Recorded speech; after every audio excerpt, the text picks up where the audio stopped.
Sunday అయితే non veg ఖచ్చితంగా ఉండాల్సిందే. ముక్క లేకపోతే ముద్ద దిగలేని బ్యాచ్‌లో మేమైతే ఉన్నాం. మరి మీలో ఎంతమంది నాన్ వెజ్ లవర్స్ ఉన్నారో కామెంట్‌లో అయితే కామెంట్ చేయటం మర్చిపోకండి.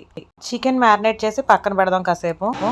ఈ సండే మా ఇంట్లో స్పెషల్ ఏంటంటే, నిజంగా సండే మా ఇంట్లో స్పెషలేనండి. ఎందుకంటే మా హస్బెండ్ అయితే చేశారన్నమాట. ఏం చేశారు ఇది? టొమాటో రైస్, పిల్లల కోసం ఎగ్ ఫ్రైడ్ రైస్. వావ్! యమ్మీ! పిల్లల కోసం అయితే ఎగ్ ఫ్రైడ్ రైస్ చేస్తున్నారు. మాకు ఆల్రెడీ అక్కడ టమాటో రైస్ అయితే చేస్తారు. నేనేమో చికెన్ లెగ్ పీసెస్ వచ్చేసి ఎయిర్ ఫ్రైయర్లో ఫ్రై చేస్తున్నాను. ఎయిర్ ఫ్రైయర్లో చేసిన యమ్మీ యమ్మీ చికెన్ లెగ్ పీసెస్ అయితే రెడీ అయిపోయినాయి.